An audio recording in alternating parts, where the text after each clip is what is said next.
Buonasera a tutti, siamo qui dalla mia sede dell'Associazione Il Bucaneve. Io sono lieta questa sera di aver come ospite Sabatina Napolitano.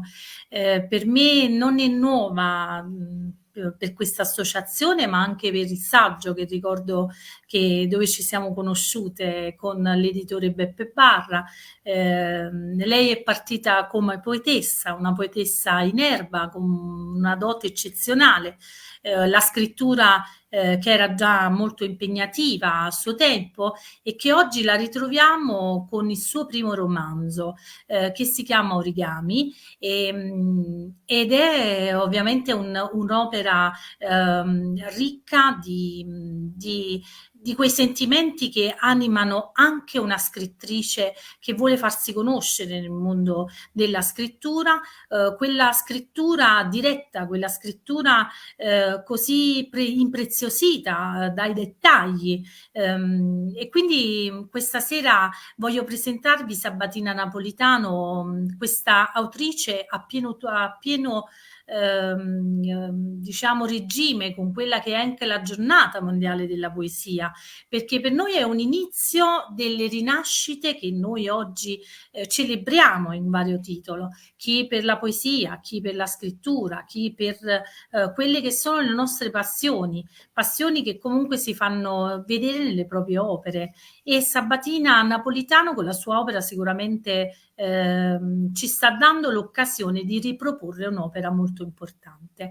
Ebbene, Sabatina, ci vuoi presentare la tua persona, ci puoi dire quali sono le tue passioni, cosa ti ha spinto anche a scrivere? Buonasera a tutti, in attesa che ci vedano le persone che sono collegate al momento sulla pagina Facebook. Ringrazio tanto Maria per quello che ha fatto per me anche e soprattutto negli anni, perché Maria la conosco veramente da tanti anni. In passato abbiamo presentato insieme un libro di poesia dal titolo Tango per Cigni Neri. Da quel momento sono passati davvero tanti anni e quando lei mi ha detto che c'era la possibilità attraverso l'associazione di preparare una presentazione, sono rimasta davvero molto contenta e ringrazio anche tutti lì all'associazione, le persone che hanno coordinato questo evento, i giornalisti e anche le persone con cui sono entrata in contatto di Avellino e anche di altre zone d'Italia, perché l'associazione che tu gestisci ha tante reti, quindi sono molto molto contenta di quello che siamo riusciti a fare questa sera. A maggior ragione perché oggi è la giornata mondiale della poesia. Sì, in effetti l'occasione è quella di presentare il romanzo che si chiama Origami. Però ecco, proprio per rompere il ghiaccio con la situazione della poesia, io ho citato in esergo al libro un verso di Montale dai Mottetti che fa più o meno così: è scorsa un'ala rude, t'ha sfiorato le mani, ma invano, la tua carta non è questa. Ecco, c'è una storia per cui io sono molto legata a questo verso di poesia. È vero, in passato io anche su Instagram ho fatto delle letture infelici di alcune poesie di Montale, ma erano genuine. Diciamo che l'impostazione accademica per leggere un testo è diversa da quella che tengo io. Io anche quando ho letto le poesie da corsivo, altre poesie, ho dato un mio ritmo, una mia scansione, che è un ritmo narrativo. Anche molti scrittori hanno scritto delle poesie e avevano un ritmo più narrativo. Io seguo questo ritmo più narrativo più o meno da sempre. La sonorità per me è molto importante nella poesia, non solo la tecnica. Ecco, laddove prima la tecnica si sottolineava soprattutto nella scansione delle sillabe, quindi nella scelta dell'endicasillabo piuttosto che il settenario, così come le figure, l'enjambment, le allitterazioni, le anafore. Bene, tutto questo secondo me dal punto di vista tecnico e critico potrebbe essere abbastanza superato. Anche l'orfismo è una forma che tendiamo abbastanza a superare, quindi mi pare logico che il campo della poesia futura contemporanea sia quello della sperimentazione, quindi della poesia visiva, così come del rapporto sociale, quindi diamo per vero che la poesia, che il poeta ha il mandato sociale, e diamo per vero che la poesia deve essere politica. Chiaramente non esiste più il cantuccio, non esiste più Pascoli, chiaramente le forme della poesia sono cambiate, quindi sono cambiati anche i manuali di poesia presso le università. Si inizia a parlare di poesia, che è la poesia contemporanea, la poesia del Novecento, dei nostri anni, che come vediamo è una poesia che non è per niente orfica. L'orfismo si sta abbandonando, così come i salti della Merini si stanno abbandonando, si va sempre più profilando una poesia molto più sperimentale, molto più vicina alle forme nuove anche di altri distretti culturali. Quindi certe cose sono date per vero, non è che noi ai dialoghi pubblici, spero, io non ne ho visto nessuno perché io stanotte non ho dormito. Stamattina ho scritto, poi sono entrata in contatto con una libreria, quindi ho fatto un video per una libreria. Oggi anche la stessa cosa, quindi non ho avuto il modo concreto di vedere gli altri poeti cosa stiano dicendo, ma conoscendo le persone che comunque popolano gli ambienti poetici mi posso prefigurare un'idea.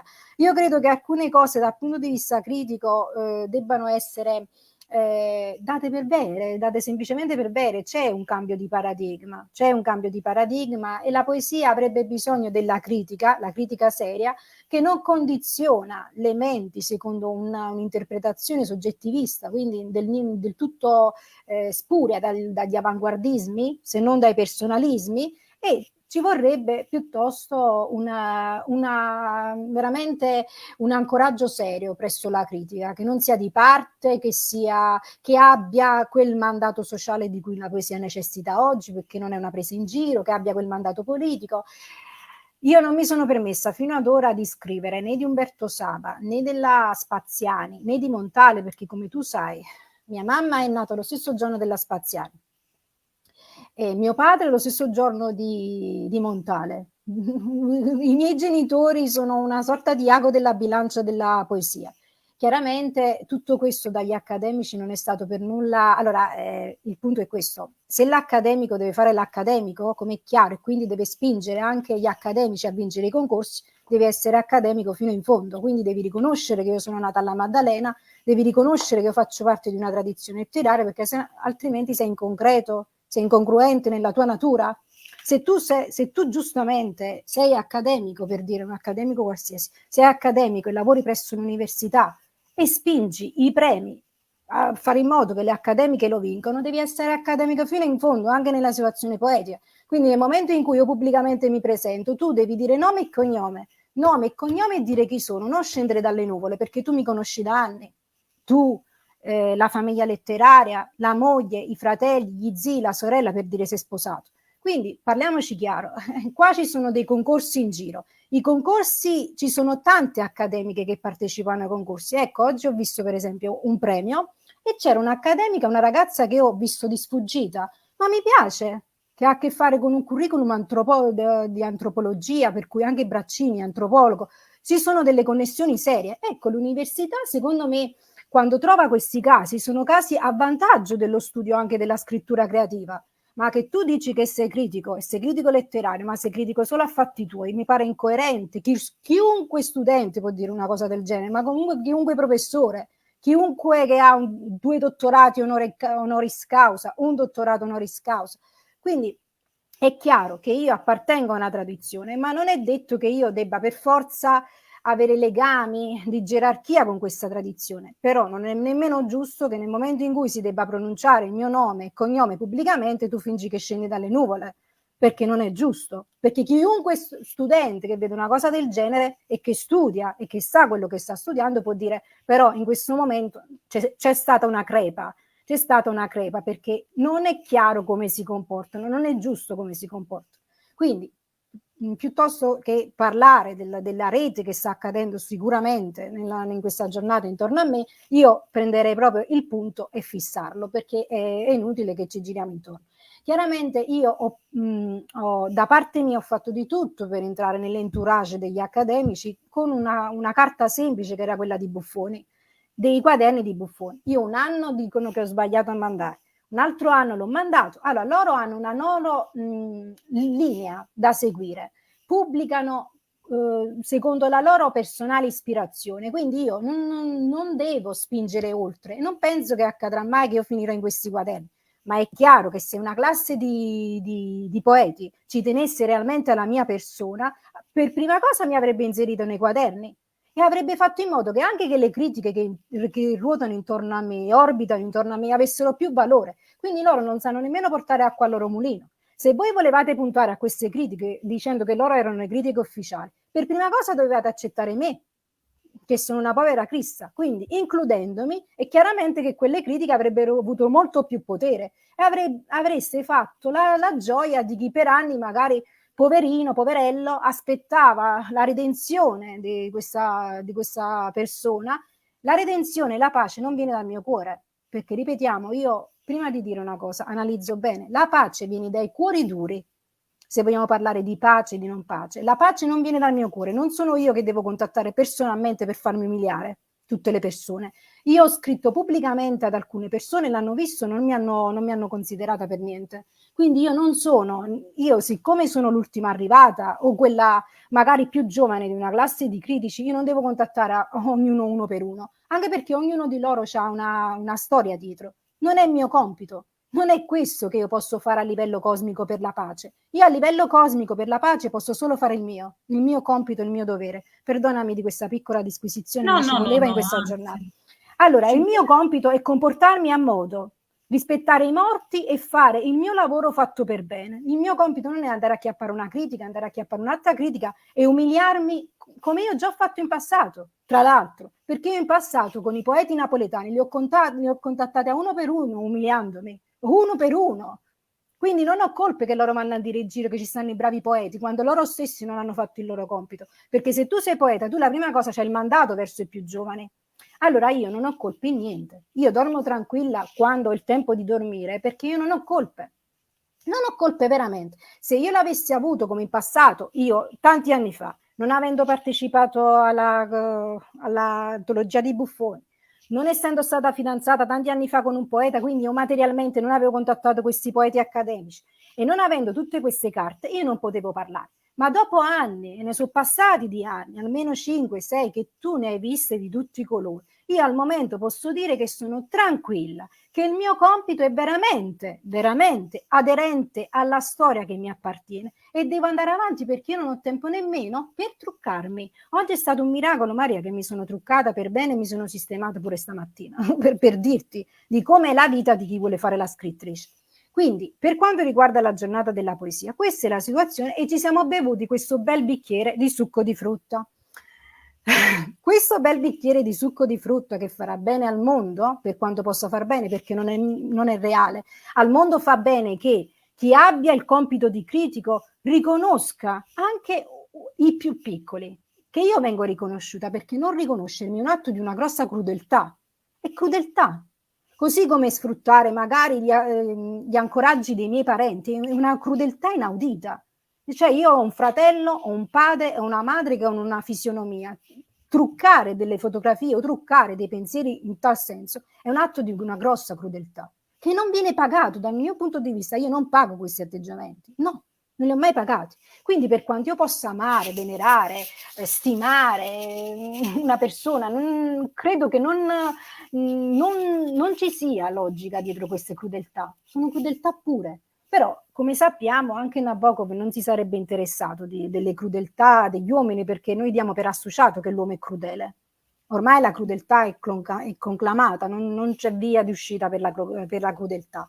La via d'uscita è comunque cercare di intavolare discorsi sensati, discorsi che hanno a che fare con bello, discorsi che hanno a che fare, ecco, con il nutrimento. La poesia, la giornata mondiale della poesia è appunto questo, per quanti Nobel possono parlare, per quanti critici illustri, per i più grandi pensatori. La poesia è questo, non è resistenza, ma è cercare di fornire degli atteggiamenti, delle visioni alla vita che siano più aderenti a tutto quello che viene dimenticato nella natura corrente, nella fisiologia corrente che intesse le nostre vite e che richiama le nostre fisiologie. Quindi la poesia è tutto quello che ci rimanda al senso della vita, al senso ultimo della vita. Ecco, io ho scelto Montale non solo perché mio padre è nato lo stesso giorno di Montale e perché mia mamma è nata lo stesso giorno della Spaziani e per Umberto Saba e per Antonio Porta. La mia vita è comunque intessuta di poesia, quindi è inutile che io faccio finta che non lo sia. È intessuta di poesia perché il dialogo con i morti ci tiene in vita, ma non solo i poeti morti, anche gli scrittori morti che hanno avuto delle grosse aure, dei grossi progetti, è chiaro che vengono ancora percepiti dai vivi. Così come se io morissi, io adesso non faccio parte della critica ufficiale, ma se io morissi, chiaramente molte persone parlerebbero di me.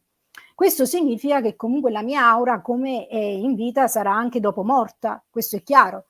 Ed è logico che esista il dialogo con i morti e che sia letteratura, è evidente, è evidente. Certo ci sono degli atteggiamenti che hanno a che fare con una linea che io ritengo positiva. Io ritengo che i ragazzi che hanno la mia stessa età e che si uniscono e che fanno fotografie sia una cosa positiva, non sia una cosa negativa. Però ritengo che sia negativo escludere, sia crudele. E la crudeltà non è pagata. Non penso che un giornale si metta a pagare quanto più crudele sia una persona rispetto che un'altra. La crudeltà sfocia nella stupidità, quindi non ci occupiamo di questo.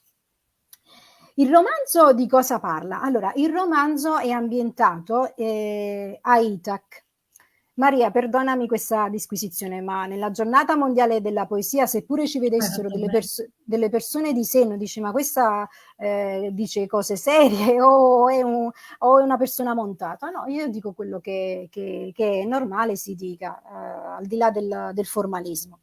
Allora, il romanzo si chiama Origami, edito Campanotto, e è ambientato a Ithac. Un mondo che non è un mondo parallelo. Ithac è solo il nome di una città che potrebbe essere tutte le città. E non è un mondo al di fuori delle passioni e delle incoerenze degli uomini, ma anzi è un mondo inserito nelle passionalità degli uomini. Ecco, Maria, tu sei una sociologa. Vanni Santoni ha scritto un romanzo però lui già aveva creato questo personaggio da tanti anni.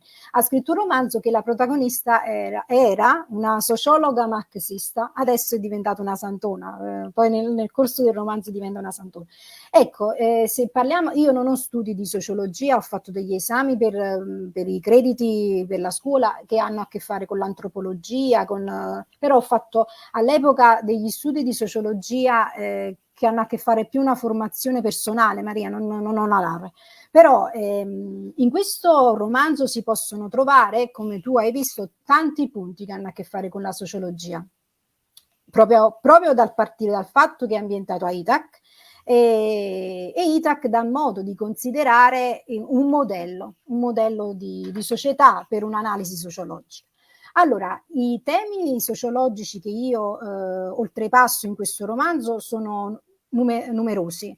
Dal principio c'è una protagonista che era un ex eroinomane, si drogava di eroina. E poi successivamente vediamo che tutto l'ambiente, te lo dico più o meno per gradi di quello che può interessare ai sociologi, tutto l'ambiente ha a che fare comunque con una formulazione di una società che gira intorno all'attività culturale. Gli abitanti di Ithac sono persone che hanno molta fede, molta cultura, molta propensione all'informazione. Quindi loro si illudono che l'informazione venga fatta per bene, sempre, e hanno un grosso rispetto verso questa figura di Gustavo, che è appunto l'editore di Ithac, e anche il giornalista più di rilievo, la penna migliore. e tutti i cittadini vengono influenzati dalle idee sia di Gustavo che di Olga, sono molto influenzati, quindi la differenza è che la massa oggi è influenzata dagli influencer, che io continuo a considerare, perdonami, ci sono dei critici che giustamente hanno utilizzato anche nella poesia la parola cazzate, per esempio Guido Mazzoni dice spesso cazzate, tra virgolette, io vorrei utilizzare una parola, bimbi e minchia, perdonami, perdonami Maria, No, però mi conosci da tanti anni, sai che quando posso essere veemente lo sono. Allora, come viene usata la parola cazzate nella poesia, io voglio utilizzare la parola bimbe e minchia. Per me ci sono delle influenze che restano delle bimbe a minchia, non hanno niente di umanizzante, no. E tutto è secondo me, una trovata illogica, perché io ho studiato il fenomeno per tanti anni e non ho visto coerenza. Anche con la mia persona ho visto delle cose abbastanza strane, quindi ho detto no, secondo me sono tutte delle bimbe minchie e non cambio idea. Quindi le persone a Itaque non vanno dietro agli influencer, non vanno dietro a questi esempi culturali comunque deleteri, insomma, che alle volte distaccano totalmente dagli obiettivi. No, perdonami, quello è il grano che mi sono messa a crescere, il grano per la Pasqua. Ci sono delle vaschette col grano, sì, perché io devo fare il grano che lo devo portare poi. E quindi i cittadini vanno dietro invece ai modelli culturali, i modelli giornalistici, i modelli che dovrebbero essere i modelli seri di una società, quindi c'è un po' una critica rispetto a quella che erano le società del primo Novecento, se vogliamo, e una critica contemporanea rispetto a questi modelli di influenza della cultura e del pensiero.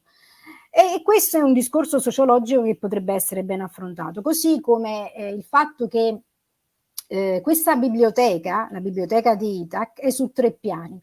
Però nella biblioteca in cui si muovono i vari impiegati e personaggi, nell'ultima fase del romanzo anche i bambini di questo orfanotrofio entrano a far parte di questa biblioteca. Quindi è una biblioteca che viene adibita a una festa, viene detta festa, il weekend degli origami. E è proprio Olga che organizza questa manifestazione dove appunto questi bambini dall'orfanotrofio passano alla biblioteca e festeggiano questo weekend degli origami. Anche il problema degli orfanotrofi, che è un problema dal punto di vista sociale, un problema dell'adozione, così come molti temi non li ho affrontati, non è che sia un'esperta di ogni tema, però alcuni li ho affrontati. Ecco, altri temi che ho voluto affrontare, che potrebbero avere una lettura da parte dei sociologi, potrebbe essere quello del rapporto con la malattia. C'è una donna che ha avuto una malattia, c'è anche una donna che era un'ex suora.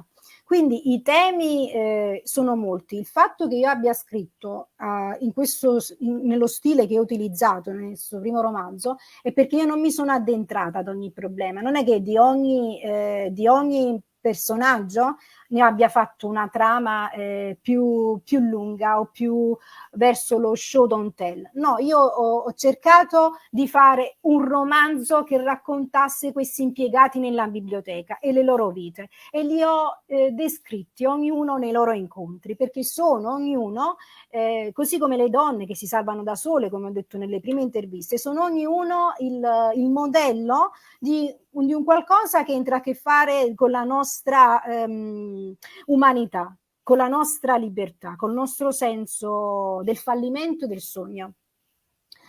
È chiaro che nel momento in cui tu punti a un obiettivo, è logico che tu accanto all'obiettivo tu trova anche il fallimento, perché è chiaro, non esiste obiettivo senza fallimento, così come non esiste strada intrapresa che non abbia la fine, non abbia un principio. Il fallimento è connaturato alla vittoria.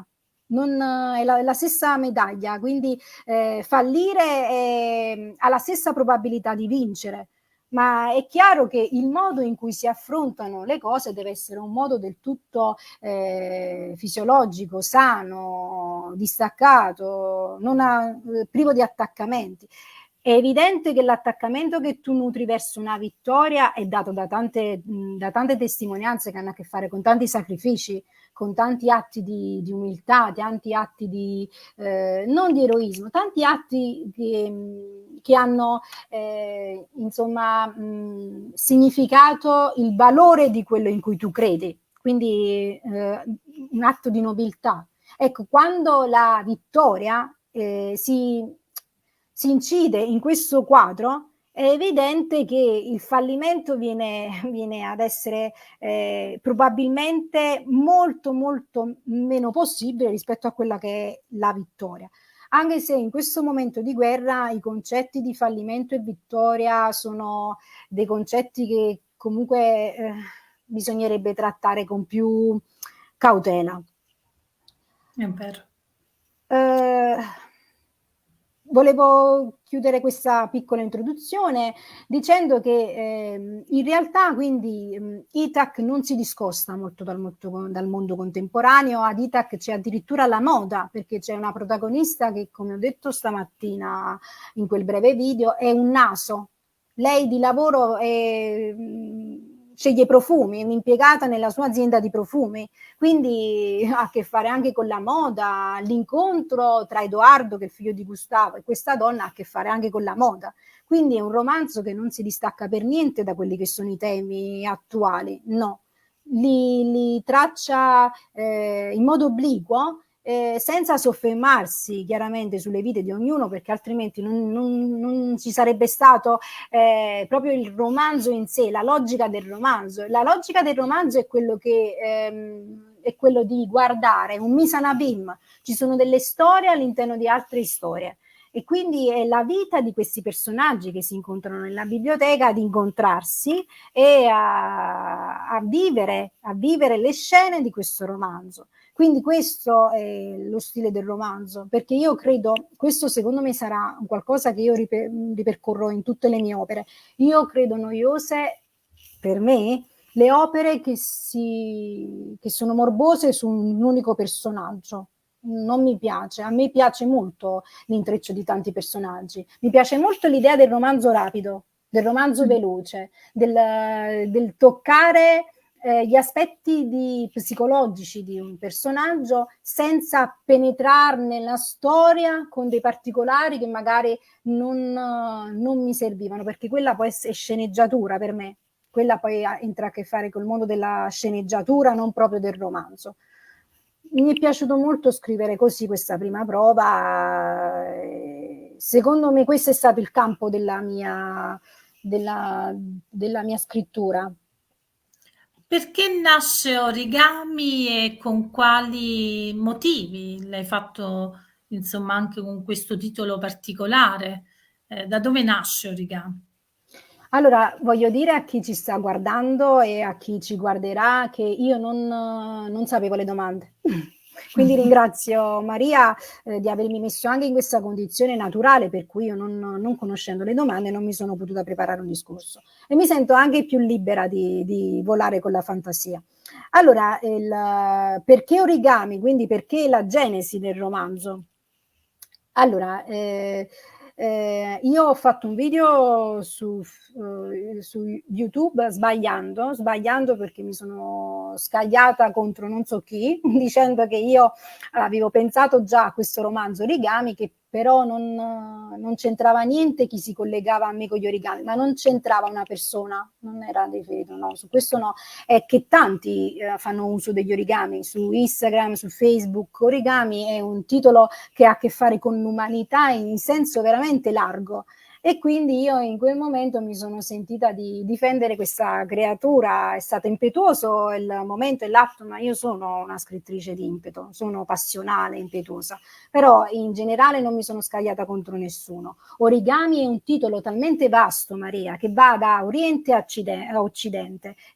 Se si cerca su YouTube origami, si trovano in tutte le lingue possibili le spiegazioni di quali sono gli origami. È questo che mi ha mosso, la potenza di questo tema, la potenza di questo significato. A parte il fatto della bambina che è morta e che rappresenta ancora ad oggi in Giappone il simbolo di questi bambini morti per i bombardamenti, Sadako Sasaki. E quindi anche per questa ragione gli origami premevano nel mio cuore, ma io non mi aspettavo che accadesse la guerra. Allora, la guerra nel Donbass era una delle guerre più prevedibili possibili. Era una guerra conclamata. Ed Sì, era una guerra che i maggiori indubbiamente. pensatori già sapevano che sarebbe accaduto. Però io non avevo coscienza politica di questo, perché io faccio la scrittrice, la poeta appartata, ogni tanto che parlo con gli amici ho modo di esprimermi, ma non era mio compito disinnescare una guerra, assolutamente, non era nelle mie capacità né ho le competenze. Però chiaramente questa guerra, come tutti già sappiamo, era una guerra già conclamata. Io quando non immaginavo che chiaramente io iniziassi a parlare del romanzo e scoppiasse la guerra. Chiaramente nessuno lo vuole, così come la pandemia.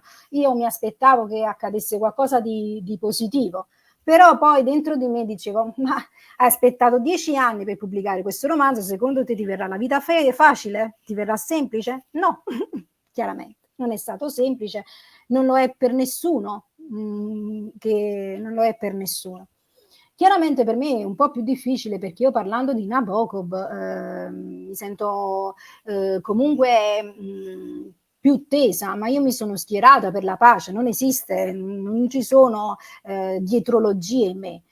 È chiaro che però la genesi di questo romanzo è comunque una genesi che io definirei mio malgrado ispirata perché anche per la copertina io sarò del tutto onesta, io non volevo in fondo mettere quella copertina, però poi pregando io mi sono detta no, allora il problema è questo, origami è un tema che investe tutto il mondo.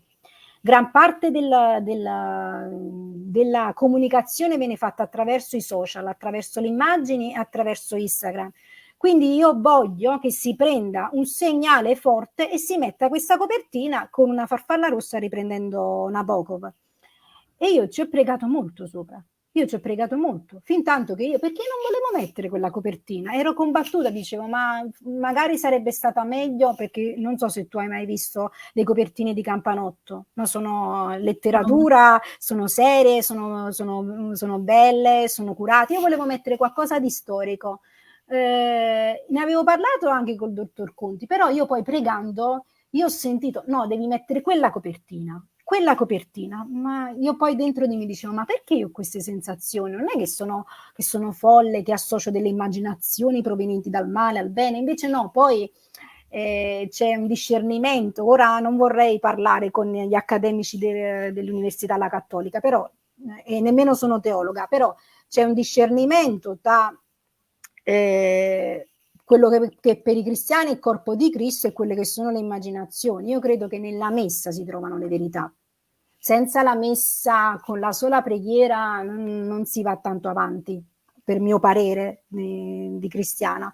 Quindi io anche questa copertina, io l'ho messa perché ho seguito la preghiera, ho seguito l'ispirazione, ho seguito qualcosa che ha guidato la mia anima, e ho messo questa copertina con questa farfalla rossa. Non c'era nessuna malizia, assolutamente, per carità, metto a fare una malizia su un libro del genere, che è un libro abbastanza complesso. No, secondo me era un libro che veramente nasceva da questo desiderio che io ho sentito non essere un desiderio malvagio e cattivo. Quindi quando io riesco a discernere che un desiderio è buono, sono andata avanti. L'origine del romanzo nasce tanti anni fa, che ho sempre sentito e desiderato di scrivere un romanzo sulle biblioteche, sempre, perché ci sono tanti personaggi che si possono scrivere. Avrei potuto scrivere di una scrittrice, di una dottoressa, di una filologa, avrei potuto scrivere di una donna malata, di tanti altri personaggi che ho scritto anch'io, soffermarmi su uno di un solo personaggio, avrei potuto scrivere sulla regina di Sabo, su tutte le altre donne che io devo trattare comunque per la mia linea, per il destino per cui sono nata. Avrei veramente potuto descrivere di tutto. Ma da giovane, da ragazzina, io desideravo scrivere questo tipo di letteratura, lo desideravo tantissimo. Desideravo scrivere la vita di una bibliotecaria, una vita di una bibliotecaria, giornalista, che ha delle manie. Lei ha delle manie come se avesse il disturbo della personalità. Ci sono delle persone che hanno il disturbo della personalità e avvertono al di fuori delle loro personalità, eventi, cose, oggetti, hanno anche delle fughe dissociative, quindi sono persone veramente che soffrono tanto. In questo caso non c'è assolutamente, ho fatto anche una diretta con la mia amica che è psicologa, non c'è assolutamente un riferimento al patologico, c'è un riferimento piuttosto alla fantasia, all'immaginazione di questa donna che ha delle polarità, quindi vede sia questo amante e questa amica che le consigliano cose durante l'arco della sua esistenza. L'origine del romanzo ha poi a che fare soprattutto con la fantasia intesa in modo nabocoviano. Io ho parlato anche precedentemente, Maria, nei miei video del fatto che Nabokov diceva sempre che l'immaginazione e i fatti improbabili devono avere comunque una radice di plausibilità. Anche la fantasia deve essere utilizzata per bene, perché se viene utilizzata una fantasia a scopi inutili e meschini, questo lo diceva lui, lo pensava lui, è una fantasia fine a se stessa, perché Nabokov, noi stiamo parlando che Nabokov ha scritto diversi romanzi utopici, distopici, lui era amante di questo tipo di fantasia, quindi sì, per lui tutta la fantasia deve avere un'architettura, ma deve essere di fondo plausibile, deve avere qualcosa di plausibile, non di totalmente inventato di punto in bianco. Quindi l'origine appunto che viene dalla forza dell'immaginazione che spinge la scrittura ed è il motivo del perché scrivere ed è anche il motivo di una lezione di scrittura. Quindi l'origine di un romanzo viene da tante fonti, tanti flussi. Maria, per questo romanzo io ho lavorato a parte per pagarmi i soldi per i libri ed è stato per i libri, per tutto quello che ho dovuto fare, è stato molto dura nel frattempo vedere che invece venivano puntate persone sfruttando anche dei collegamenti alla mia persona che io non c'entravo nulla, è stata molto dura, veramente una sofferenza enorme, perché comunque tu ti vedi umiliata, perché comunque tu ti vedi ferita e non puoi fare niente, perché è una crudeltà. Persone che si organizzano da anni prima di te, che tu non c'entri niente, Maria. Maria, io non conoscevo proprio queste persone. È inutile presentarsi, inutile che... E loro facevano banchetti, feste, festini, insomma, firmando, sottolineando un'umiliazione a una povera Crista che nel frattempo lavorava per comprarsi libri per studiare. Vabbè, andando avanti, questi sacrifici li fanno anche tante ragazze che fanno i corsi all'università e sono ragazze serie. Non sono l'unica, non sono un'eroina, una persona speciale, no, tante sono come me, tante.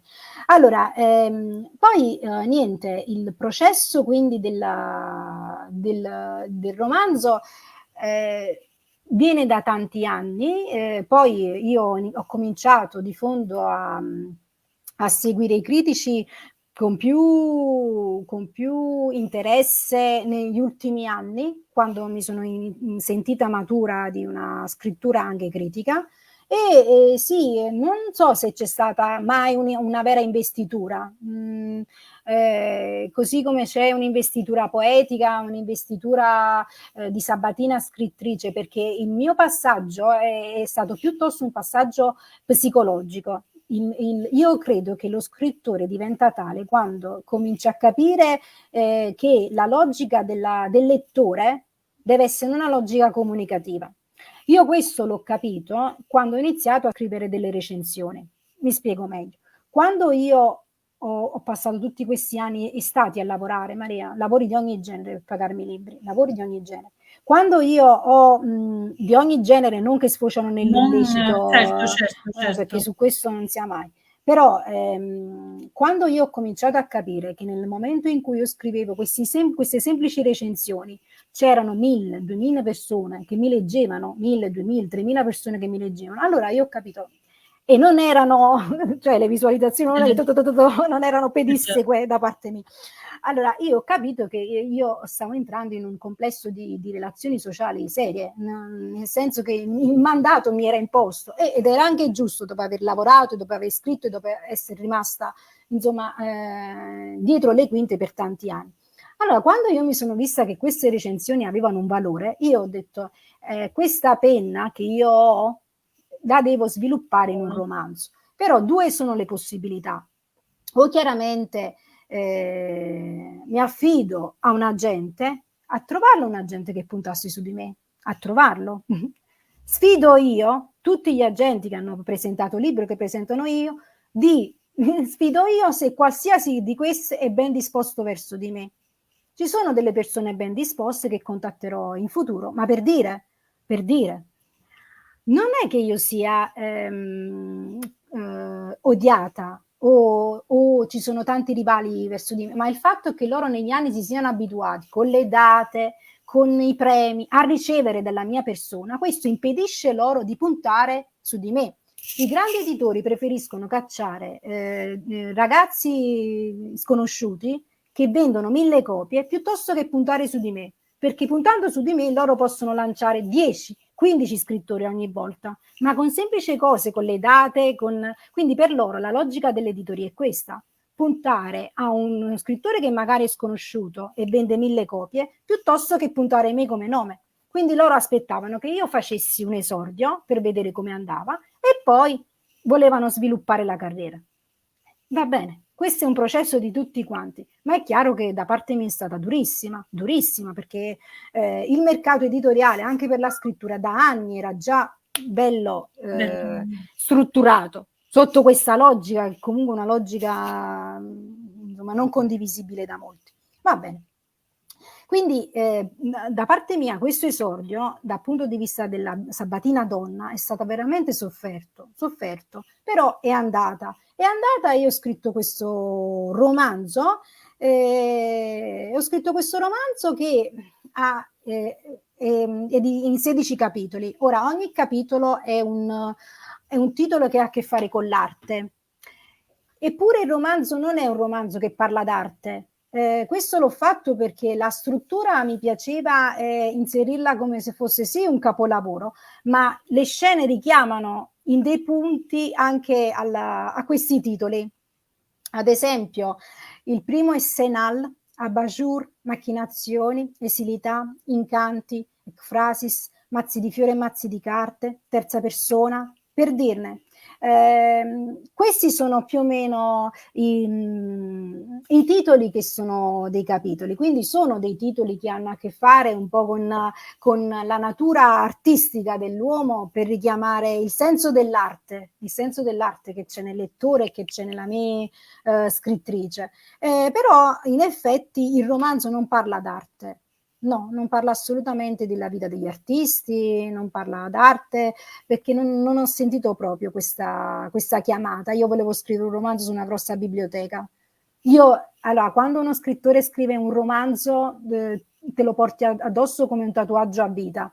Quindi soprattutto se facessero un film, tu vedi la tua emanazione nel film. Il film in un modo o nell'altro viene anche da te, dal tuo spirito, e io volevo che dal mio spirito venisse una biblioteca, una bibliotecaria bella, perché poi Olga è molto bella, Maria è una donna molto bella ed è una donna con tante variazioni complesse della persona, dell'intimo.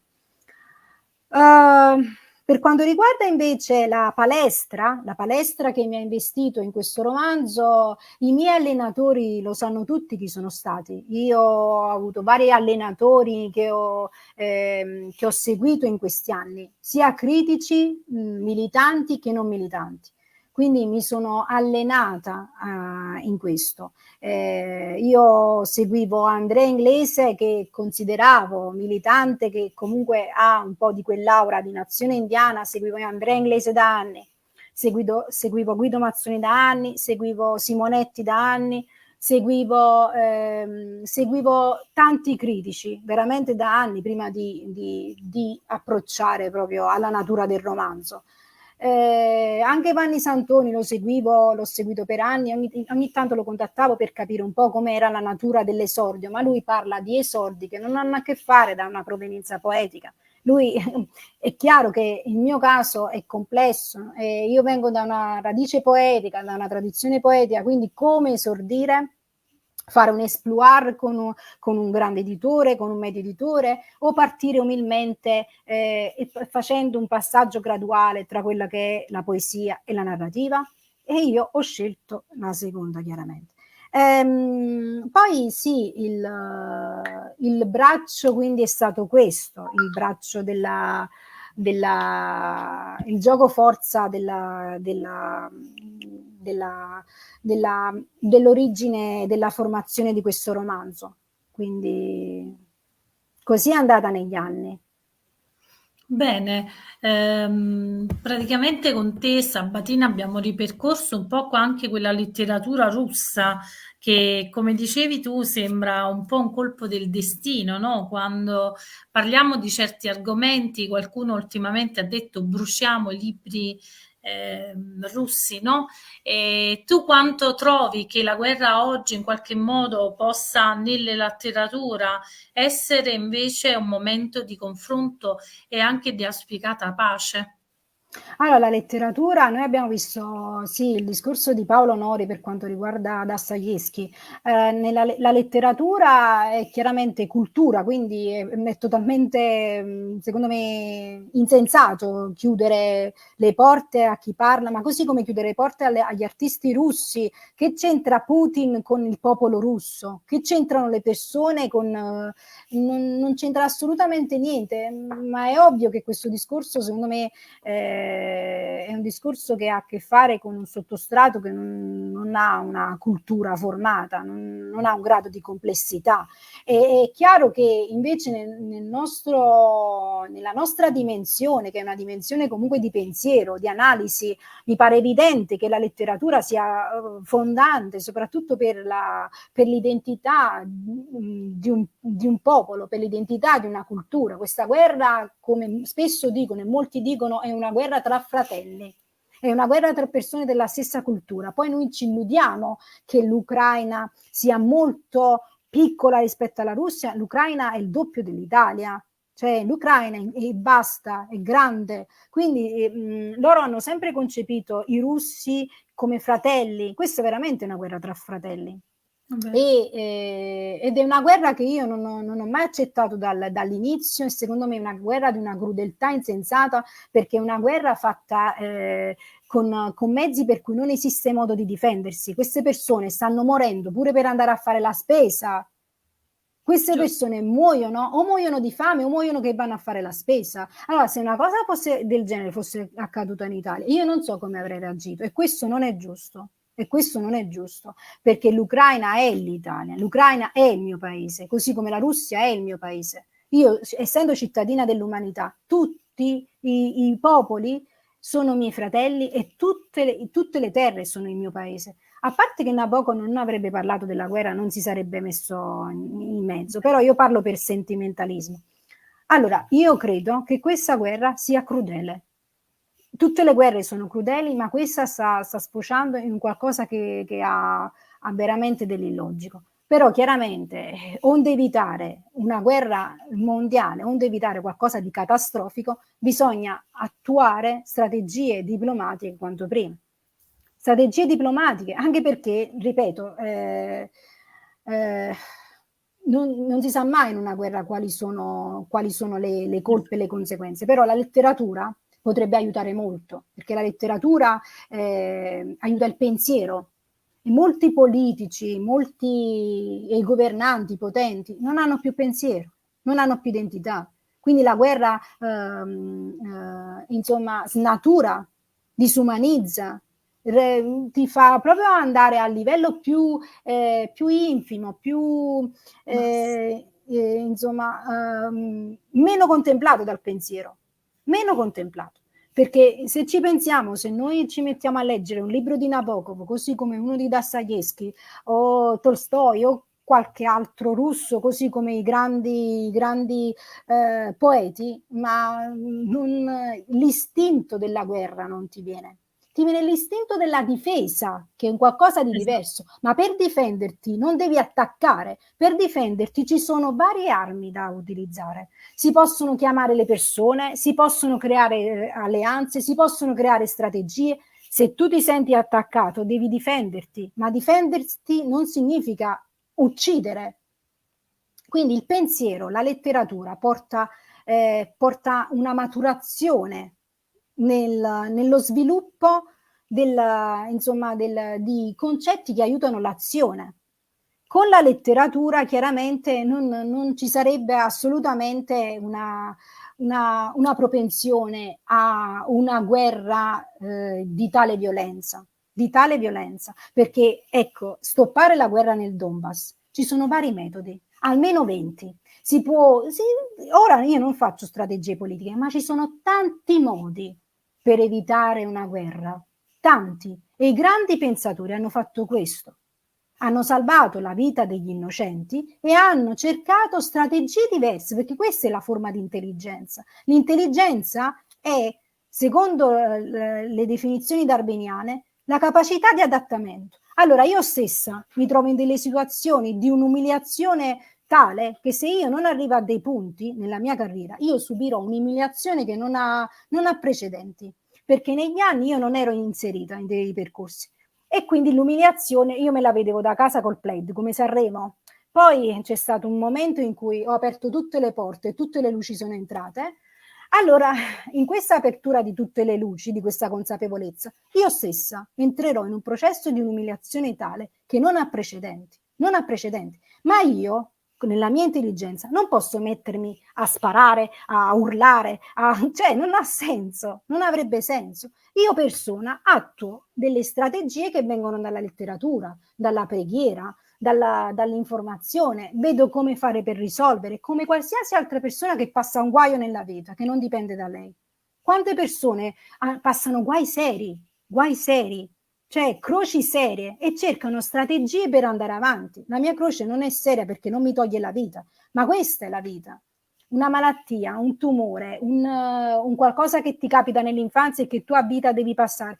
Allora, il fallimento fa parte della vita, così come la sfida fa parte della natura della vita. Se tu non accetti un qualcosa che va modificato secondo dei pensieri superiori a vantaggio dell'umanità, e tu ritorni a quello che è un primordio, uno stato primordiale della natura umana, qualcosa che non ha niente di evolutivo.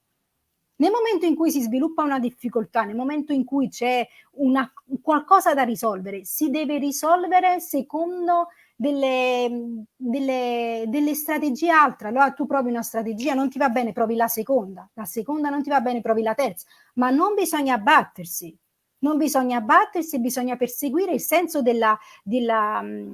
il senso della vita che funziona con la creazione. La vita funziona con la creazione, non con la morte.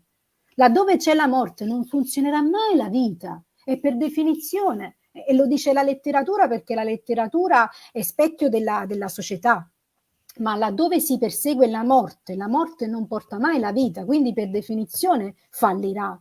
È chiaro, perché ogni forma di potere che porta a morte fallisce. I poteri che sono rimasti, che sono stati stabili, che sono stati veri, sono poteri che derivano dalla creatività, dalla creazione, da un qualcosa, dal principio positivo degli esseri umani, ma anche dal punto di vista evoluzionistico. Non mi pare evidente parlare di cose del genere. Mi pare evidente. La letteratura potrebbe servire ai potenti a riflettere maggiormente sul fatto che c'è bisogno di un pensiero superiore. Allora, se questo grado dei potenti sta un pensiero al 10% delle capacità umane, la letteratura potrebbe dare un potenziale e aiuta di fatto un potenziale che aumenta le capacità percettive del mondo e della realtà. Quindi leggendo, riflettendo, la possibilità di pensiero potrebbe aumentare e cercare uno sviluppo positivo, perché qua si sta parlando proprio di logiche che hanno a che fare con l'umanità. Questa è una tragedia umanitaria che sta accadendo, una tragedia umanitaria. E mi meraviglio di come la letteratura, la cultura, le arti non facciano aumentare il desiderio di essere più umani. È un desiderio che è connaturato. Io stesso ho a che fare con la crudeltà ogni giorno. Io ogni giorno prendo almeno 10 rifiuti, però in quei 10 rifiuti c'è una persona che collabora. Io ogni giorno devo sopportare almeno 30 giornali che fanno riferimento a me in modo allusivo lanciando le terze. È una crudeltà inaudita, ma io mica mi metto a riflettere su ognuno di loro, perché allora, uno deve partire dal preconcetto che tra 100 persone che sono crudeli, una è buona. Tra 200 persone che pensano, perdonami l'espressione, solo ed esclusivamente ai loro fatti, ce n'è sempre una che va avanti. Perché così la vita. È la vita. La vita è fatta di tante persone, di tante identità. Ma se noi iniziamo a pensare che un potente non è buono, un altro potente non è buono e non si può avere fiducia di nessuno, tutti i potenti sono lì ormai e investono una carica. Di questi potenti l'elevazione di pensiero non si nota. Se ce ne fosse uno che inizierebbe a parlare con un pensiero più elevato, tutti seguirebbero a ruota, perché la bellezza attira. La bellezza attira. Noi cerchiamo la poesia perché la poesia è bellezza, perché la poesia è quel bene. Concretezza. È quel bene che richiama al lato più spirituale, al lato più genuino, al lato più vero degli esseri umani. Ecco, se ce ne fosse uno che farebbe un discorso con un'elevazione di pensiero come i grandi che hanno dato la vita per questa elevazione di pensiero, certo, tutti seguirebbero a ruota. Il problema è generale, è generalizzato, che manca chiaramente un'azione di pensiero, perché altrimenti non ci sarebbero le guerre, non ci sarebbero affatto le guerre. certo. Ma questa non è un'utopia. Il fatto che una società, un popolo debba agire con civiltà non è un'utopia, ma dovrebbe essere una normalità, dovrebbe essere proprio all'ordine del giorno la civiltà, la democrazia. E la democrazia è stata creata secoli fa, si parla degli ateniesi. Com'è possibile che ancora ad oggi non è applicata la democrazia? Che è una cosa che dovrebbe essere alla base. Noi dovremmo risolvere i problemi che hanno a che fare seriamente con l'umanità, non risolvere guerre e comprare armi.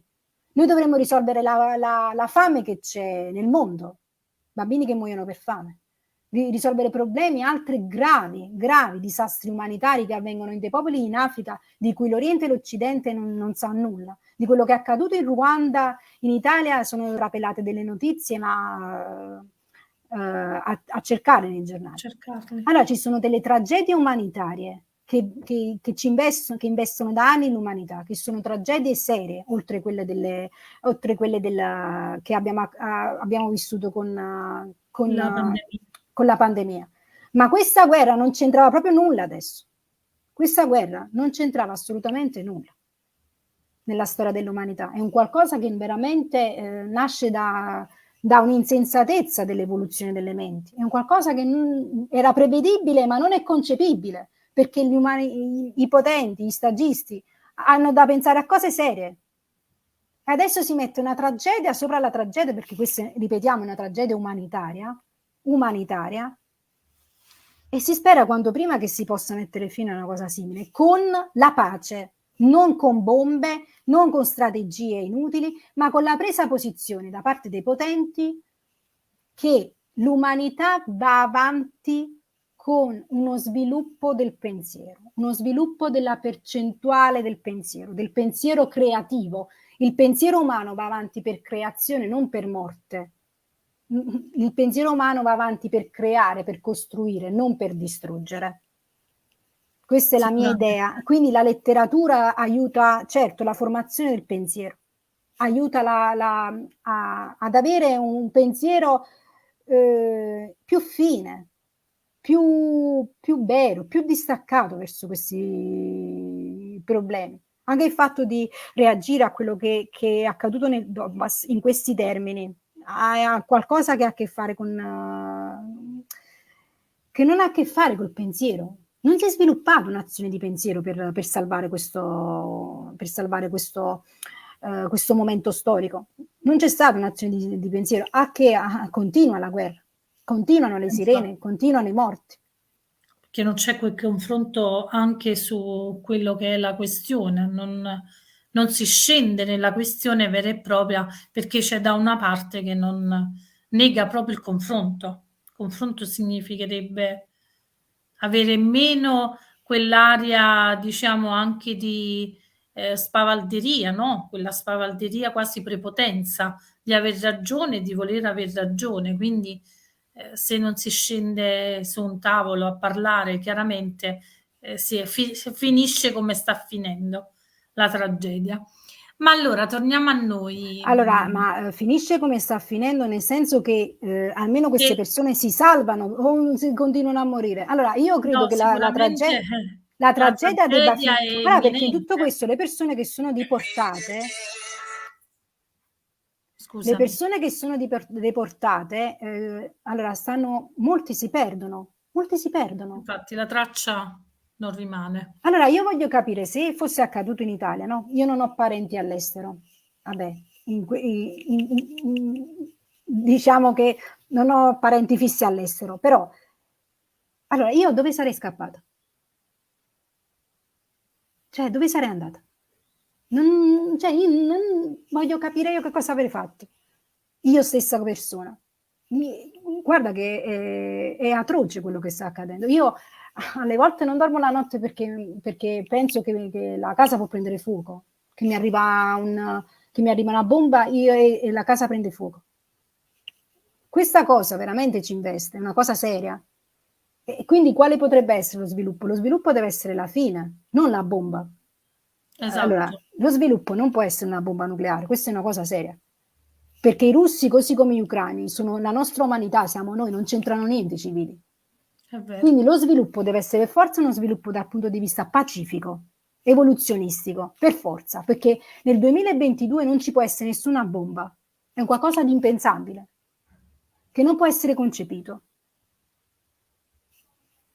Sì, Io Sabatino. non so, io guarda, mi trovo veramente in uno shock. Hai presente quando c'è un incidente e tu devi vivere dei periodi per ristabilirti?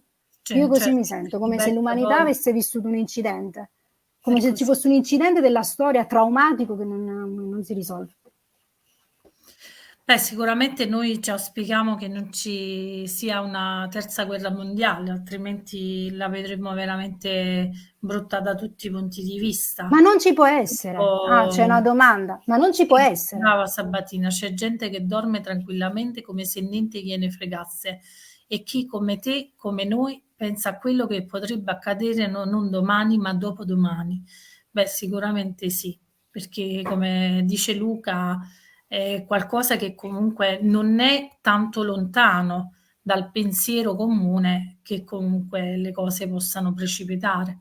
Quindi questa è un'emergenza seria che tutte le nazioni si devono comunque incontrare seriamente, parlare di qualcosa che afferisca a quella pace che diventa ovviamente anche un'evoluzione, ma anche una rivolta, perché quella rivolta che forse non c'è mai stata è ora di insomma farsi sentire.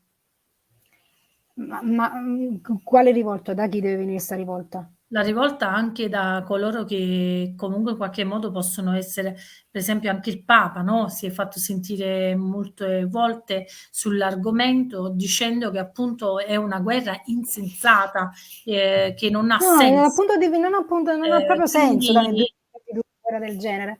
Ah, secondo me bisogna l'unica cosa essere può essere concordi. dall'evoluzione del pensiero dei potenti, cioè loro si devono proprio evolvere. Ci sono tante strategie, Maria, che io non concepisco perché sono ignorante, ma queste persone che sviluppano pensiero politico, perché loro sono nati strateghi, sono politici, io sono nata Sicuramente. poeta, io che ne so delle strategie, ma esistono tante strategie che non hanno a che fare con questi metodi, tante. Si possono trovare tante soluzioni, tante mediazioni, tanti Anche negoziati. perché poi fa un po' acqua da tutte le parti. Quando si parla di guerra economica, ma mi chiedo l'aspetto economico poi c'entra veramente qualcosa come Ah, di domanda. certo i soldi che si stanno spendendo per le armi non vanno ai bambini poveri in Africa, è chiaro, Esatto, è evidente. esatto. Quindi si è dimenticato anche il punto focale, che ci sono quelle Sì, perché emergenze. la tragedia in tutto quello, la tragedia umanitaria che sta accadendo, dimentica le tragedie umanitarie che noi abbiamo solitamente, quelle all'ordine Esatto. del giorno, che quello dovrebbe preoccupare per il senso di L'ambiente per equanimità, esempio, perché anche l'ambiente, il la senso di terra, equanimità. l'ambiente si è parlato di un problema molto grave, che è quello già di un ambiente saturo che non ce la fa più a sostenere ovviamente tante persone sulla faccia della terra, ma soprattutto quelle che sono anche i risvolti di questa guerra sulle persone. Le persone ovviamente non solo umanamente hanno poche risorse, ma diventa poi impossibile gestire anche una pandemia, che noi per qualche verso l'abbiamo un po' dimenticata, sta pandemia, Allora, ma il punto è comunque questo, Maria, la guerra deve finire. Allora, adesso stiamo a certamente, marzo, io mi auspico che aprile, quando loro hanno deciso, tutto questo deve finire, questa tragedia deve finire. Che non esiste, che, cioè, secondo me è un qualcosa veramente, basta, basta, che ci sta è vero. traumatizzando, è un qualcosa di una crudeltà assurda e i metodi devono essere i negoziati e l'elevazione del pensiero, non deve essere assolutamente una bomba o altre cose che veramente non esistono né in cielo né in terra. Basta, si deve mettere fine a una cosa simile. Io mi auspico che nel corso delle prossime presentazioni non si sentirà più di guerra e Su che questo piano piano la argomento. situazione andrà sciogliendosi in un modo o nell'altro, in un modo o Speriamo, nell'altro. davvero speriamo nella mediazione di tante nazioni che potrebbero incidere su questo argomento. Ma intanto cosa si aspetta Sabatina Napolitano prossimamente dai suoi progetti, da questa attestazione anche di questo romanzo che è candidato proprio per essere comunque un libro letto e anche premiato? Um, eh, eh, allora, sì, questa sarebbe anche l'ultima domanda, Maria. Sì, sì, Sì, penso di allora, sì, che così cosa mi aspetto? ci accorciamo un po'. Concretamente io mi aspetto semplicemente di andare avanti perché? Perché ho un saggio, perché ho un romanzo e perché ho un libro di poesie. Ora, per chi deve fare questa vita, cioè la mia, perché devo scrivere, è chiaro che l'arte investe per l'arte e che io ho necessità di questo. Ho necessità come essere pensante per non restare umiliata, semplicemente per non restare umiliata. Quindi nel momento in cui si entra in questa storia letteraria, è chiaro che anche i critici si devono prendere la loro parte di responsabilità e interagire con la mia posizione, perché è chiaro che io non posso andare così libera, insomma, senza una struttura che mi riconosce.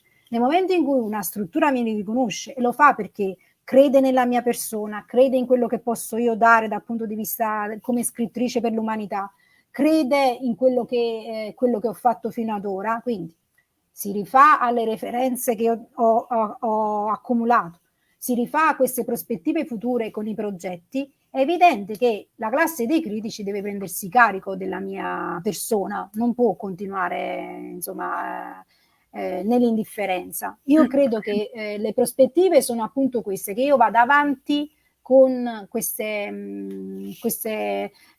produzioni, che vada avanti con queste produzioni e che mi installi, come tante altre prima di me, nel panorama letterario. Sì, perché non è giusto, non è bello per molti che sono affezionati a me e io sono affezionata a loro, che io resti così inascoltata, che io resti così a mendicare pubblicazioni, quando poi nei miei romanzi, questo romanzo sì, è un'opera prima, Maria, ma io ho letto delle opere prime, Maria, ma non ne parliamo, non ne parliamo. Quindi non è mio compito dire che io sono eccelsa, che ho scritto un grandissimo romanzo, io non dico questo, dico che però è un'opera prima ben fatta, è un buon romanzo. I critici lo apprezzano, non è un romanzo, non è un brutto romanzo, è buona letteratura, è buona cultura, è buona letteratura. Si nota che c'è un amore per il sacro, per la letteratura, che si nota e traspare veramente da ogni punto, che è giusto che la storia metta il mio nome al posto giusto, perché io devo andare avanti.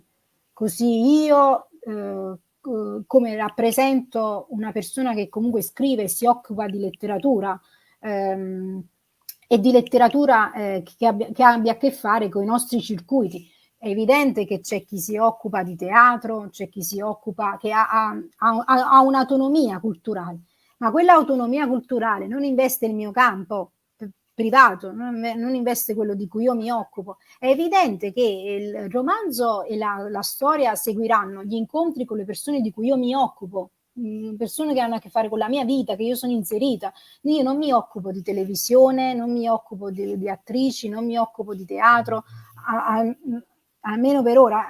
Quindi io credo che l'evoluzione naturale sarà quella di incontrare persone che hanno a che fare con i miei stessi interessi e di continuare con le pubblicazioni, quanto prima, anche perché le prossime Sicuramente, opere sono Sabatina, diverse. nel giorno della poesia ci sono molte persone che ovviamente hanno sempre questa duplice visione di una poesia di serie A e di serie B, che comincia un po' ad essere anche stomachevole quando si fanno quelle classismi per dire la buona e la cattiva poesia, la buona e la cattiva scrittura.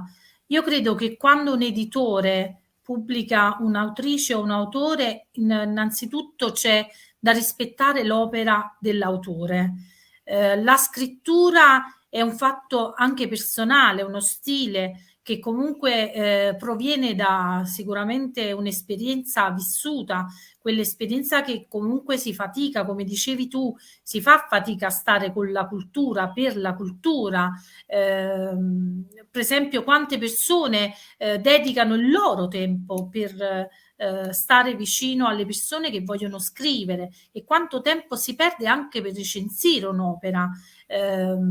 Ci sono persone che prendono dei soldi per recensire e allora a volte anche queste Io mai. discriminazioni, tra virgolette, che nel recensire un libro o ti uccide o ti fa andare avanti.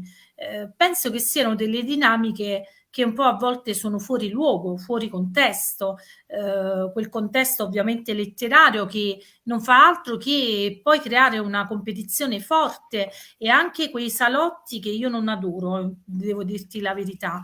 E anzi, ultimamente mi sto tenendo fuori da molti contesti dove vige una regola ben precisa, gli amici che si incontrano, gli amici che decidono qual è l'autore da frequentare e non frequentare.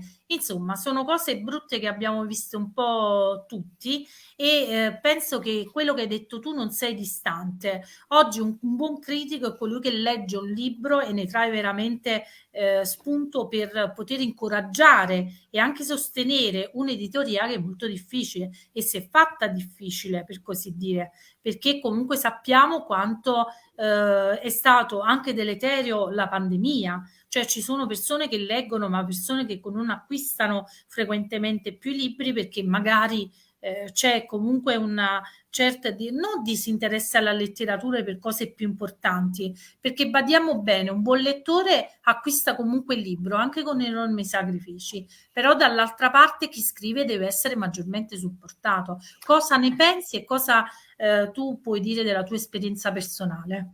Allora Maria, io ti ho ascoltato bene, ci sono dei commenti di Pasquale Lucanacca. Sì, Dopo li leggiamo perché non riesco a sì, sì, è leggere. giusto. Allora, Maria, noi pure in passato, quando ci siamo seguite, si parlava di circoli all'epoca per fare la gavetta. Sono passata per dei circoli culturali. Allora, io ad esempio ho fatto dei percorsi guidata non so da cosa, penso da un principio di ispirazione, quindi io non riesco nemmeno a distinguere buona letteratura e cattiva letteratura, Maria, perché io poi rifacendomi agli accademici, ai critici, io seguo comunque la cultura, quella ufficiale, quindi io mi aggiorno, per questo io faccio lavori e stralavori per comprarmi tutti questi libri aggiornati, perché chiaramente ognuno di loro pubblica 2 o 3 libri all'anno, È così. quindi io ho capito che l'unico modo non per capire dove sta la buona letteratura o la cattiva è aggiornarsi seguendo questi critici accademici dell'università, ma anche non accademici, però seguire quelli là che scrivono nelle testate, quelli che comunque scrivono presso l'università. Io stessa, prima di iniziare a recensire sul giornale letterario, io facevo rete continuamente con gli scrittori della lettura, il Corriere della Sera. Poi chiaramente ognuno di loro, tra l'altro io negli anni ho avvertito che praticamente anche le stesse copertine c'entravano con qualcosa della mia vita, ma proprio veramente palesemente. Però ho detto vabbè, sarà che non voglio fissarmi, però potrebbero capitare questi sincronismi. Però io ho cominciato proprio così, a fare rete con loro. Veramente non avevo ancora parlato con Vanni, perché io poi nel corso degli anni ho parlato con Vanni, pubblicamente ho parlato con Innocenti, poi ultimamente ho parlato anche con Damiano Fedeli, ho seguito Helmut Failoni per la musica, ho studiato anche il direttore, anche la vice direttrice, ho studiato varie persone, veramente per anni ho studiato quel giornale. Vabbè, chiaramente io ho sempre desiderato diventare una di quelle penne, ma oggi non lo desidero più, perché chiaramente ho capito che non è che c'è una cattiva letteratura, una buona letteratura, un giornalismo fatto per bene, un giornalismo... No, ci sono dei percorsi, quindi non è... Io ho cercato loro di presentarmi, ma ci sono dei percorsi, chiaramente là è una redazione che funziona, quindi tu fin tanto che non vieni... inserita in un quadro critico, chiaramente loro non si azzardano a darti uno spazio, penso, oppure alcuni sono giornalisti che vengono proprio dai corsi di giornalismo, dai master in giornalismo, quindi no, in passato io ero una sognatrice, sognavo di scrivere qua, di scrivere là, però poi mi sono resa conto della verità. Io credo troverò un giornale, credo che diventerò una penna, se loro dicono questo, perché ho visto la copertina dell'altra volta di una penna. Non lo so se le copertine sono scelte insomma, con i sincronismi dei giornalisti. Da come mi hanno detto e ho capito, anche gli articoli, non è che io sono Sabatina Napolitano, vado dalla vice direttrice che scrivo per un giornale e dico voglio scrivere la recensione per questo giornale. Non funziona così.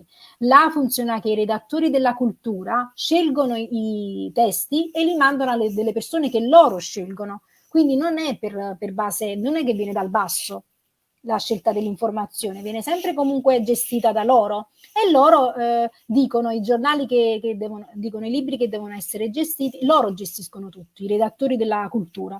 E questo avviene sia per Repubblica, perché io mi sono fatta una cultura sul campo delle indagini. Allora, per esempio, per Repubblica, le penne di Repubblica decidono chi deve essere recensito. Però chiaramente nel mio caso, che sono un esordio, esistono i trafiletti. Quelli che scrivono questi trafiletti per ogni tipo di giornale, anche Io Donna, Vanity Fair, per dire anche quelli di moda, Io Donna, Vanity Fair, Marie Claire, quelli che scrivono proprio questi trafiletti sono spesso ragazze e donne che lo scrivono per tutte quante, che sono esordi o che non sono esordi, magari un giornale che non si occupa di letteratura, però ha quella personalità che scrive dei libri nuovi di uscita. La stessa cosa, quindi io più o meno ho capito il meccanismo dei giornali, come funziona, però ecco, io sono convinta che scriverò per un giornale, però se ti devo dire che al momento mi sono preoccupata del giornale in cui devo scrivere, no, perché non ho avuto il tempo di farlo, Maria, non ho avuto il tempo di farlo, quindi la mia preoccupazione non sta più nel definire cosa è buona letteratura e cosa è cattiva, ma nel pensare nel pratico, nel lavorare, veramente nel lavorare. Nel lavorare questa è l'ottica. Allora, io ho avuto pure amici che mi hanno detto mandami il romanzo, quindi io mi sono preoccupata di contattare l'ufficio stampa che ha mandato il romanzo, quando poi loro non possono scegliere chi recensire, quindi che me lo fate mandare a fare? Vabbè, che loro mi ha fatto piacere, per carità, perché sono persone che io stimo tantissimo e io non l'ho mandato per avere una recensione, io veramente, sinceramente, l'ho mandato per farglielo leggere. Però è chiaro che mi aspettavo che loro mi dicessero: tu mandami il romanzo, però io non te lo posso recensire perché la recensione te la gestisce chi è il redattore di cultura. Allora, loro non lo so quanti possono essere, 10 redattori di cultura, 10 penne, 10 pensatori, sono loro che accentrano il giornale. Quindi sono loro che scelgono chi intervista chi sceglie chi, sono tutte loro. Allora il problema mio è un altro, non è che io sto là per far fare i soldi alle altre, perché io sto qua perché voglio crearmi una famiglia, sto qua perché io voglio farmi un figlio, sto qua, io non è che devo vincere un premio, perché poi ho letto anche La polveriera di Petrocchi, dove c'era scritto in una fase, ma quella deve vincere perché si deve sposare, una cosa del genere, c'è veramente un passaggio, ora non lo ricordo, però la prossima volta lo cito. Allora, io non è che devo vincere un premio perché mi devo sposare, perché il matrimonio riparatore, ahimè, non l'ho fatto perché mi sarebbe pure piaciuto, magari tanti anni di solitudine non l'avrei fatto, mi sarei presa il primo, mi sarei fatta mettere in giro e avrei fatto il matrimonio riparatore. E invece non è così, sono sola da tanti anni, ma tanti, e sarebbe pure il caso che qualcuno mi sposi e dice: ma questa ragazza mi piace, ma facciamo qualcosa per sposare. Vorrei un bravo uomo, preferisco un bravo uomo, veramente preferisco un bravo uomo perché sono sofferta, lo sanno tutti, Maria, veramente preferirei un bravo uomo. Bravo, che tutti quanti considerano bravo, una pasta di pane, professionale, veramente me lo meriterei, devo essere onesta, perché veramente sono brava da questo punto di vista, non sono cattiva. Poi potrei essere una buona moglie, lo accudirei, gli darei tutto, veramente gli darei tutto, perché sono ormai tanti anni che sto da sola, Maria, tanti anni, quindi la voglia ti viene. Però quello che voglio dire, non è che io devo vincere un concorso perché devo sposarmi. No, io se vinco il concorso e poi mi sposo è un processo naturale. Hanno fatto tante storie con Avallone, che all'epoca, con Silvia Avallone, che all'epoca lei disse uscì a Acciaio, andò allo Strega, andò a Campiello e poi si sposò, per dire, questa è notizia. Ma se capitasse con me un evento del genere, perché gli angeli, perché Gesù Cristo me lo fa capitare, è solo una grazia di Dio, è veramente solo una grazia di Dio. Allora, ma non dove sta il matrimonio riparatore? Ma facciamo questo matrimonio riparatore. Gesù Cristo, fammi fare questa riparazione. Ma la riparazione vera sta nel fatto che io sono una povera crista che è tanti anni che sta da sola, che devo trovarmi un uomo, perché è normale, è fisiologia. Ma com'è possibile che io non trovi un uomo? Ma facciamo sta riparazione. Sicuramente. Maria, Bisogna sapere attendere. ma la buona e la cattiva letteratura va benissimo. In questo momento, in questa fase storica, io cerco veramente un uomo da accudire, da volermelo bene, perché non è manco naturale che io sto da sola. E non è manco naturale che io mi cerchi un uomo così tra gli amici. Io non sono una rubacuori, non sono una tagliateste, io sono comunque, mi vedi come sono, mi conosci da tanti anni. Sì, è vero. Facciamo in modo che ci sia un Cristo che all'improvviso mi vede e dice: sai che c'è di nuovo? Per me lei è la donna. Lui dice nella sua mente: lei è la donna, mi sono affezionato, le voglio bene, potrei essere goloso di lei. Allora facciamo in modo che la comunità faccia questa riparazione. Ripariamo. Beh, diciamo che anche il nostro amico Pasquale Lucanacca suggerisce che in effetti è la donna che sceglie sempre l'uomo.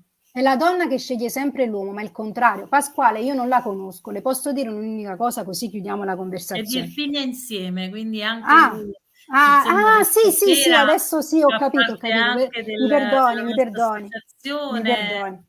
Allora, il punto è questo, perdonatemi anche chi mi segue e chi mi seguirà la passionalità, però io voglio dire questo. Maria mi conosce da tanti anni, sarebbe stato inutile mentire e non esprimere quella persona. Allora, io volevo dire una cosa tra gli amici che anche se può essere un buon augurio per l'umanità, io voglio farlo da poeta questo buon augurio. Io se avessi un figlio, per dire, allora, il figlio, io ho capito Maria, tu sei mamma di 3 bambini, ok? Allora, io non so che cosa significa essere madre, ma io penso che una gravidanza è una cosa seria, ma seria veramente, a parte perché io ho l'incompatibilità AR, quindi devo stare attenta a questo gruppo sanguigno avanti e indietro.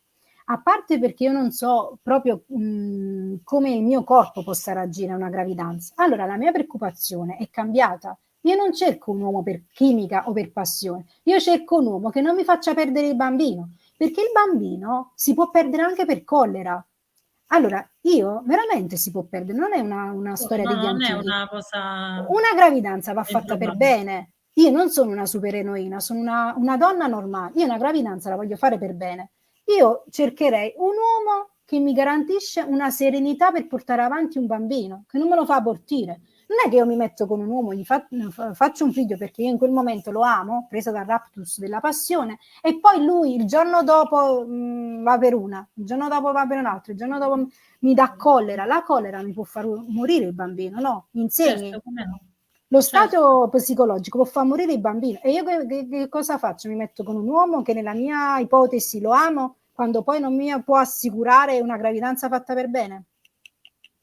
Ti pare? Giusto. Allora io cercherei un uomo che mi possa stimare, un uomo che mi possa veramente dare serenità, che io la posso dare a lui, perché poi la grazia di Dio ti fa sviluppare tanti miracoli, poi si aprono le porte, perché ho visto le vocazioni come funzionano. Quando tu ti metti nella grazia di Dio, le cose vengono in velocità, veramente vengono mano a mano. E quella è la storia anche dei letterati, non è la storia. Se si legge la polveriera, queste cose comunque sono normali, perché la vita è la vita degli scrittori. Però Sabatina, ma tu pensi agli angeli? Noi abbiamo una cosa comune, no? Questi angeli in carne ed ossa, quanto per te sono importanti? Eh, oddio, aspetta, questa domanda è un po' perché io ho la prefazione anche di Gabriel de Sarto, che è il nome di un angelo.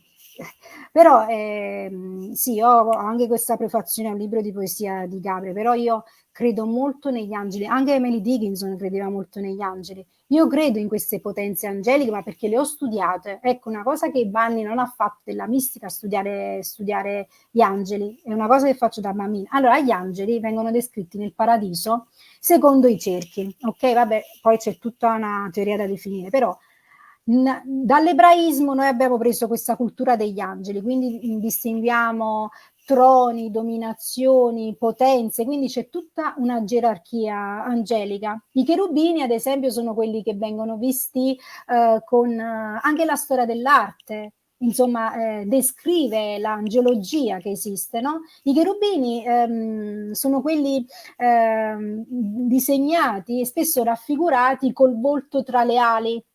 Quindi, per esempio, prendiamo, che ne so, i cherubini di Raffaello per dire l'opera più famosa.